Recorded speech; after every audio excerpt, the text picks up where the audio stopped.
Boa tarde a todos, boa tarde banca, boa tarde amigos que estão aí presentes. Oi mãe, oi pai. Meu nome é Marcelo, ele é o Daniel e a gente vai falar sobre, como a Ilana falou, o benefício da cirurgia ortognática para saúde.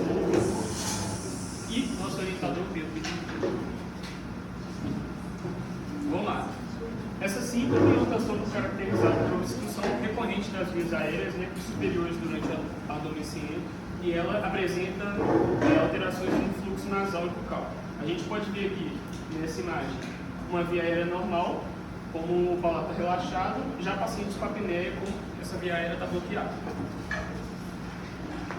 O diagnóstico é feito pela polissonografia, exame padrão ouro para avaliar a apneia obstrutiva do sono e resumidamente, você tome uns eletrodos na cabeça e ele te dá vários índices que a gente vai falar um pouquinho mais para frente. Para esse distúrbio, existem duas formas de tratamento, o cirúrgico e o não cirúrgico. Sendo o não cirúrgico para apneia leve ou moderada, já o cirúrgico para apneia grave. Então, o objetivo desse estudo foi analisar os benefícios do avanço maxilomandibular para minimizar as complicações associadas a essa síndrome por meio de um relato de caso. Vamos lá. Sobre a síndrome. No Brasil, cerca de 49 milhões de pessoas são afetadas por ela, cerca de 1/5 da população. E não quer dizer que 49 milhões de pessoas precisam da abordagem cirúrgica, e sim que essa quantidade de pessoa tem, seja uma apneia leve, moderada ou grave. E a obstrução pode ser total, sendo apneia, ou parcial, sendo qualquer. Após o início da diminuição da atividade muscular, contribui para a obstrução das vias aéreas. Vamos lá. Quais são os pacientes que têm mais tendência a ter a síndrome? São os pacientes tabagistas, pacientes tabagistas fumantes e pacientes obesos. Por quê? Justamente porque ele vai ter um maior relaxamento durante o sono. E, além disso, o que essa apneia pode trazer de prejuízo para a gente? Essa síndrome, ela traz maiores riscos de AVC, traz riscos de doenças endócrinas, hipertensão arterial, várias doenças cardíacas. Os pacientes afetados frequentemente apresentam a mandíbula e a maxila retroclinada, consequentemente, dando redução de espaço das vias aéreas superiores e são definidos como desarmonias, a classe 2 e a classe 3, sendo a classe 2 com os maiores riscos de apneia grave, os pacientes com classe 2 geralmente precisam mais do tratamento cirúrgico. O diagnóstico é feito pela polissonografia e o que essa polissonografia dá para a gente? Ela dá o IH, que é um índice de apneia e hipopneia. Então, um paciente que tem de 5 a 15 eventos por hora, ele já é um paciente com apneia leve. De 16 a 30 já é um paciente com apneia moderada e de 30 em diante já precisa do tratamento cirúrgico, porque ele já é um paciente com apneia grave. O sono humano altera entre duas fases, a fase REM e a fase não REM, sendo a fase REM uma fase e a fase não REM dividida nos 3 estágios. E uma fase REM com 3 fases não REM dá o ciclo do sono. Aqui a gente pode ver nesse gráfico que vem primeiro a fase REM, logo depois vem a fase 1, 2, 3 não REM.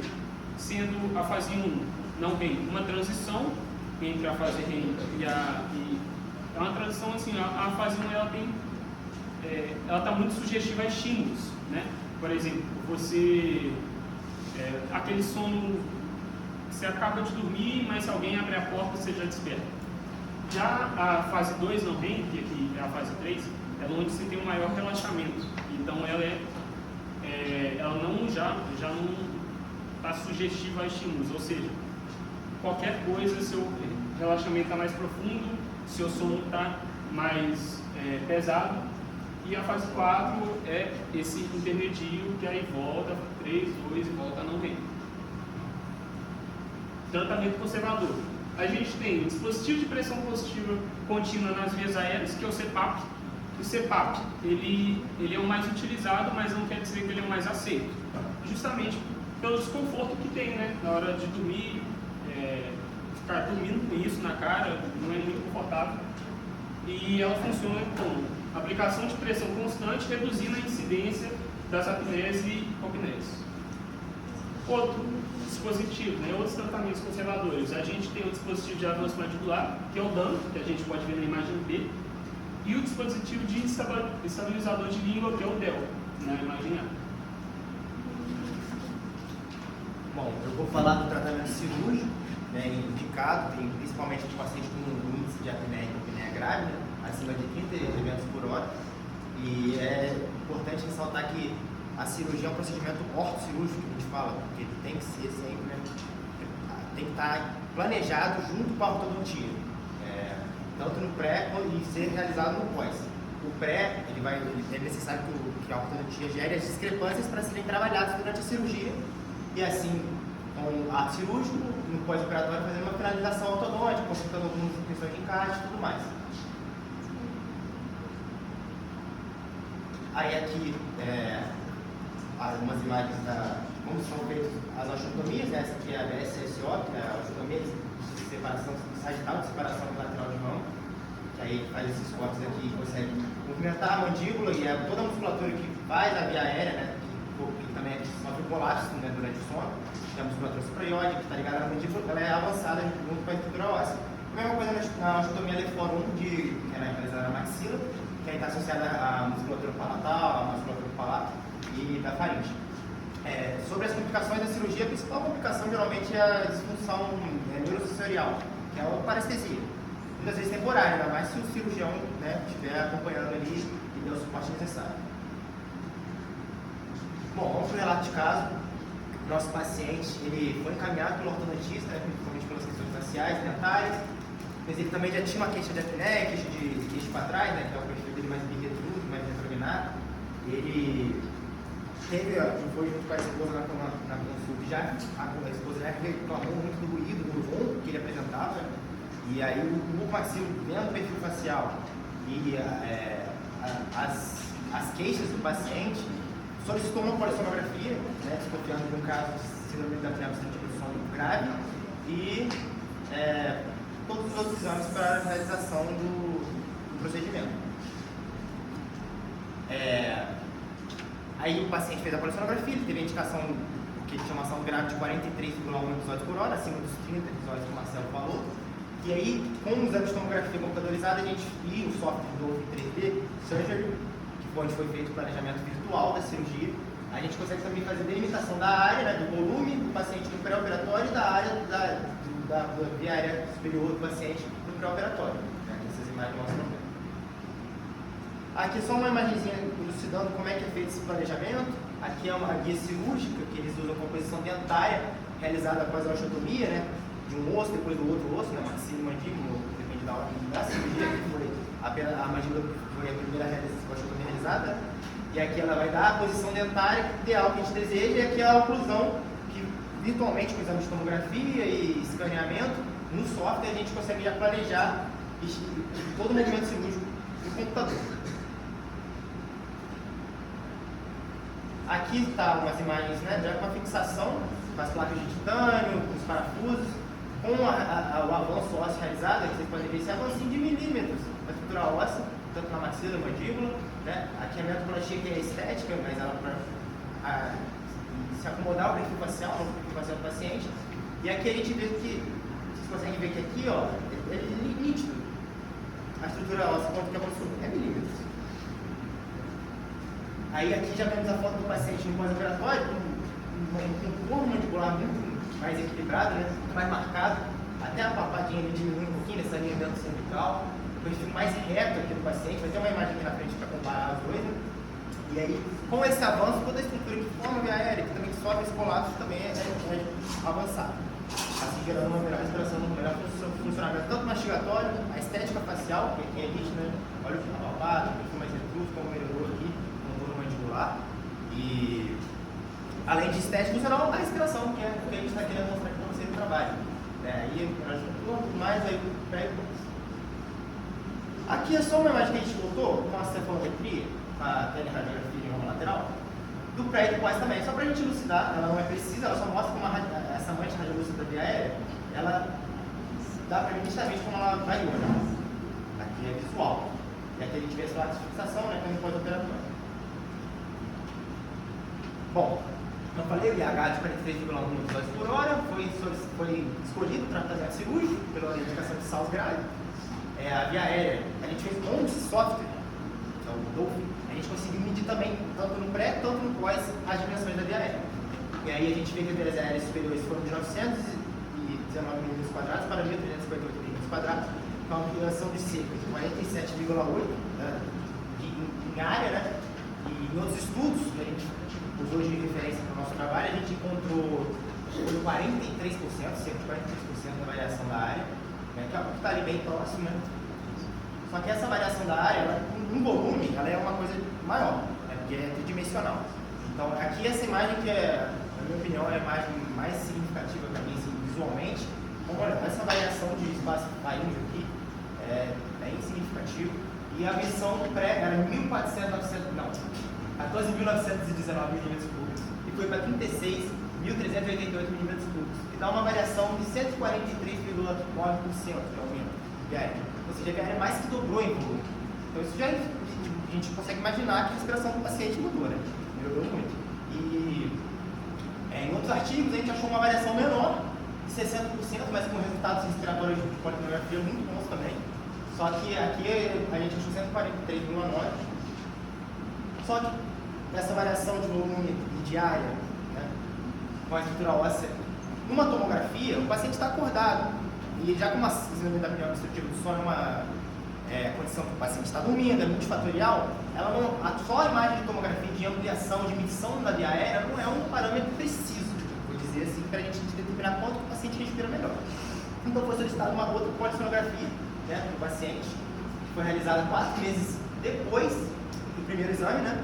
E o que mais a gente, né, considera um parâmetro para avaliar essa condição respiratória é o índice de apneia e hipopneia, que ele classifica a SALS como leve, grave e moderado, que era de 43,1 e esse índice desceu para 10,2. Uma redução de 76%, cerca de 76%, né? Colocando o paciente com o IH abaixo de 15, né, considerando uma SALS grave, com menor risco de alguma doença, desenvolver alguma complicação cardiovascular. Estudos mostram que o estudo que a gente usou aqui, eles indicaram uma redução do IH de 85%, foi um pouco maior, né, na maioria dos casos que eles relataram lá, que é um pouco maior, mas também sempre ficando abaixo de 15, que é o que mostra que ele tem uma menor predisposição a uma complicação cardiovascular. Outra coisa que eu acho muito importante é que ele tinha 8 episódios de apneia total destrutiva, ou seja, ele ficava numa noite, de 320 minutos de exame, ele ficou 8 vezes sem respirar totalmente, não passava ar nenhum.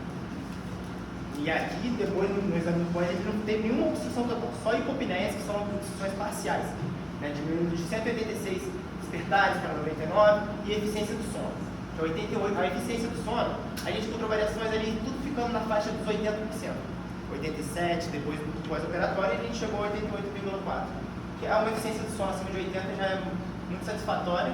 Aqui, isso e o engraçado que eu acho mais legal, que foi o tempo de avaliação foi maior e teve redução em todos os parâmetros praticamente de eventos respiratórios. Então, o paciente até dormiu melhor no segundo exame. Realmente, não só pela respiração, mas também por... Enfim. Aqui, os parâmetros de saturação da oxihemoglobina, né, em que ele tinha uma saturação de 86 no pré-operatório, né, então abaixo de 90 a saturação do paciente durante a noite, todos os dias, assim, não digo todos os dias, mas assim, ele teve no exame esse índice, e isso indica, né, na pandemia tinha um paciente que era até um pouco menos disso, era até incubado e tal, porque é uma saturação bem baixa, e a mínima, isso é a mínima, né, a mínima dele no exame realizado após a cirurgia foi acima de 90, isso é significante, né? Mostra como ele também é um dos fatores que também estão associados às complicações cardiovasculares. Bom, aí a gente conclui, né, como que a polissonografia ela mostra que realmente o paciente com avanço ósseo da cirurgia ortognática do avanço maxilomandibular, como que ele respira melhor, ele tem menos obstrução, ele dorme melhor, tem um sono mais eficiente, sem usar nenhum dispositivo, como o CPAP, os dispositivos de estabilizador de língua, de avanço mandibular, e que, além de relação mastigatória, funcionalidade articular, estética facial, a respiração do paciente também melhorou muito. E é uma cirurgia invasiva, né? A cirurgia ortognática, que tem necessidade de um pós-operatório, um acompanhamento de perto do cirurgião, tem uma morbidade pós-operatória, mas é uma cirurgia definitiva. Depois desse período de recuperação, do período pós-operatório, o paciente, ele passou por isso, ele não vai ter que depender de mais nada se ele respirar bem, além das outros benefícios que eu já falei aqui da cirurgia ortognática. Aí, ampliação do volume, é o que eu falei da eliminação da necessidade do CPAP, né? Que é o das aparelhos, né? Que você fica dependendo disso, aí menores número de dificuldades, saturação da hemoglobina, isso tudo melhora com o avanço maxilomandibular. Nossas referências, basicamente. E aí, nosso trabalho, para quem quiser visualizar aí, o PDF, é isso.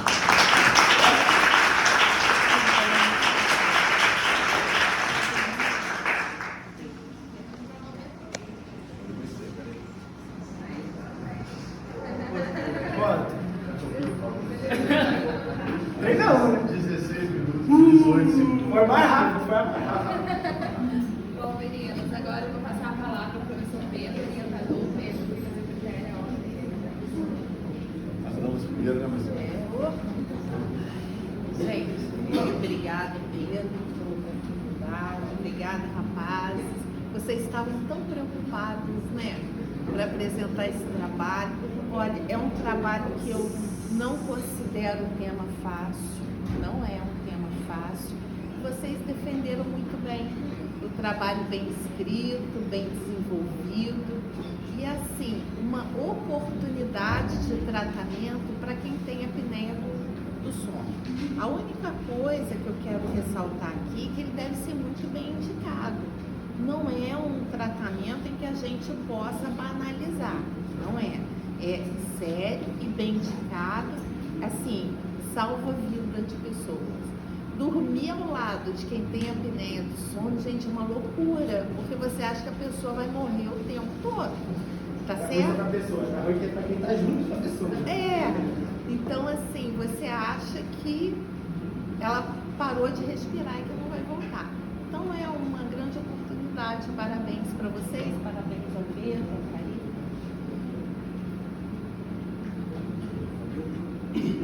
Então, eu só tenho a agradecer e parabenizar vocês, principalmente pela apresentação do bastante tempo. Vocês foram categóricos aí na apresentação. Parabéns, tá? Bom, em primeiro lugar, queria agradecer o convite para ser orientador de vocês. Queria parabenizar vocês, não só pela apresentação, que vocês reduziram de 48 minutos para 16 minutos, mas pela confecção do trabalho. Então, vocês fizeram o trabalho praticamente sozinhos. Tá? Eu fui muito pouco utilizado como orientador. E assim, tudo que eu pedia, eles mandavam pronto para mim. Aí eu falava, pô, eu faria assim, assim. Ah, não, beleza, já mudava, e mudava rápido, não tinha, não, por causa disso. Igual a teleradiografia ali, que eu pedi para pôr. O Daniel, não, mas o outro exame é melhor, eu falei, é melhor, mas só que a gente está mais acostumado a ver esse exame. A gente só pede o exame melhor quando tem a indicação do procedimento. Então, para os alunos poderem enxergar a diferença, numa coisa que é mais palpável para a gente, aí ele aceitou, botou, explicou bem. Queria agradecer também o Carlos Henrique Castro, o Maxilo lá de Resende, que fez a cirurgia e cedeu o caso para vocês apresentassem aqui. E só parabenizar vocês, o trabalho está muito bom, concordo com o que a Marcela falou, é muito ruim dormir com quem está com apneia. A minha esposa, quando estava grávida do mais novo, era assim, era um terror. E você passa perto. Eu tive alguns pacientes, eu tive 2 casos meus no consultório que eu indiquei para cirurgia ortognática por causa um deles exclusivamente pela apneia e o outro juntou, né, a fome com a vontade de comer, igual esse paciente seu, e o resultado foi fantástico. Então, assim, quando bem indicado, beleza, não dá para banalizar porque é um tratamento muito invasivo, muito, você viu, você Você explicou, na apresentação para mim, ele explicou a cirurgia toda. Diz que ficou quase 50 minutos, mas, enfim. Parabéns e obrigado aí pela oportunidade de participar, de estar nesse momento com vocês.